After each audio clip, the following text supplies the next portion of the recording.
A very good morning to my dear students. Today we will start chapter 2. In our previous chapter we have discussed the basic factors considered while starting a business. Do you remember one of the factors is the choice of forms of organization, third point in part 8. So if someone is planning to start a business or expanding an existing business, an important decision is to select the form of organization.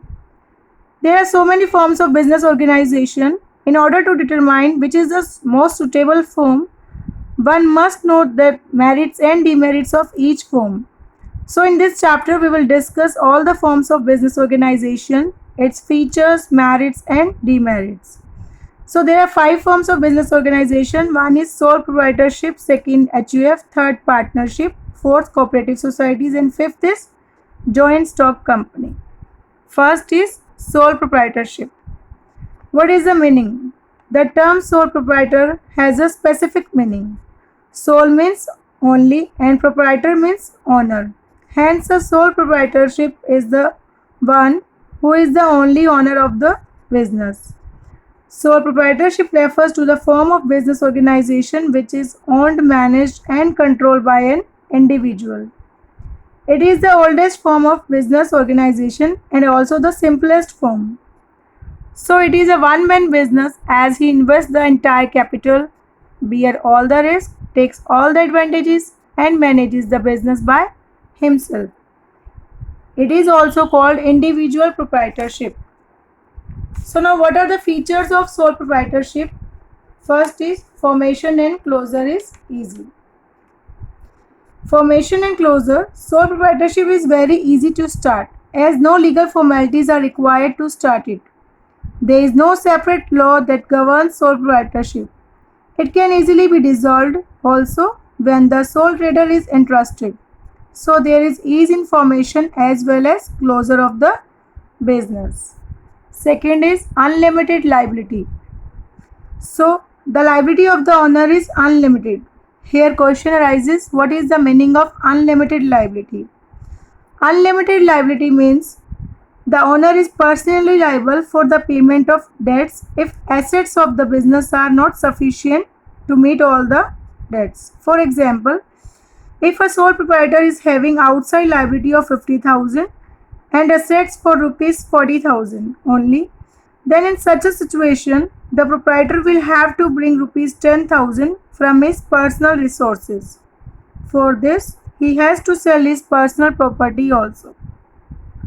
Next feature is sole risk bearer and profit recipient.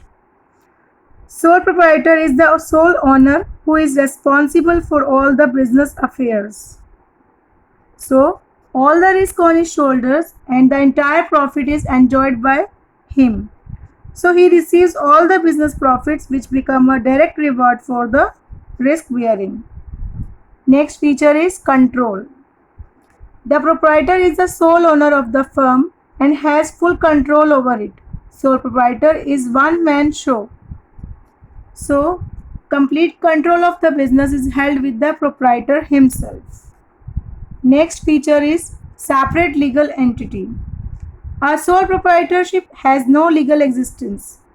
In the eyes of law, no distinction is made between the firm and the proprietor.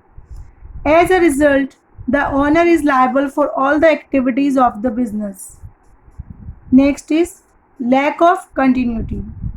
Since the business and the owner are one and the same entity, his death, insanity, etc. will affect the existence of the business. It may even lead to the closure of the business. So these are the features of the sole proprietorship. It is very common in areas of personalized services such as beauty parlors or small scale activities like running a retail shop in locality, or you can also say that it's suitable where risk is negligible like doctors, CA, lawyers, etc. So now what are the merits of the sole proprietorship? As it is a most suitable form of business organization, so here are its merits. First is quick decision making. Sole proprietor enjoys complete freedom in taking all decisions. There is no need to consult others. He takes all major or minor decisions. Therefore, the decisions in the sole proprietorship are taken promptly. So timely decisions help him to take advantage of market opportunities as and when they arise. Second is confidentiality of information. In case of sole proprietorship, it's very easy to keep and maintain secrecy because all the secrets of the business rest with the proprietor himself. He is also not forced by law to disclose trade secrets with others and to publish his accounts, so secrecy can be maintained easily. Next is direct incentive. Since all the profit goes to the proprietor only, so it's a direct incentive for the sole proprietor. Next is sense of accomplishment. There is a personal satisfaction by working for himself, as the proprietor is himself responsible for all the success of the business. It not only provides him satisfaction but also creates a sense of accomplishment and confidence. Next is ease of formation and closure. I told you in the features also that sole proprietor can easily be started or dissolved at any time with minimum legal formalities. No separate law governs sole proprietorship. So these are the 5 merits of sole proprietorship. Now there are demerits also, which are known as limitations of the sole proprietorship. So first is limited resources. As the sole proprietorship is owned by a single person, so the resources of a sole trader are limited to his personal savings and borrowing capacity. The funds are not sufficient for medium scale or large scale business. Second, limited life.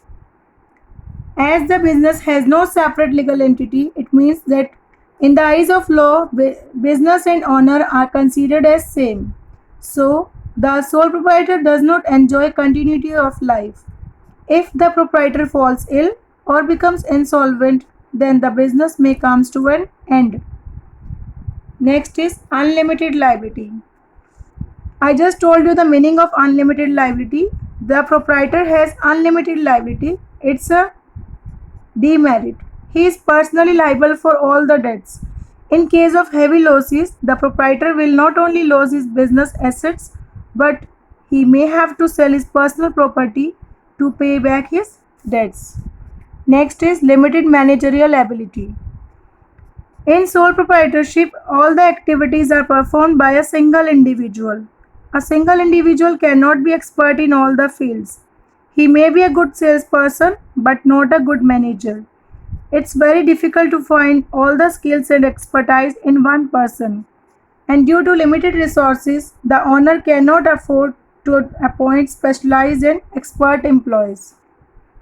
So these are the limitations of the sole proprietorship.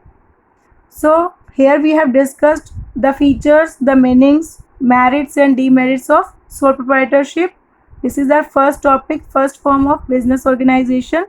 I have given you an assignment also. Do it as directed. Stay home, stay safe. Thank you.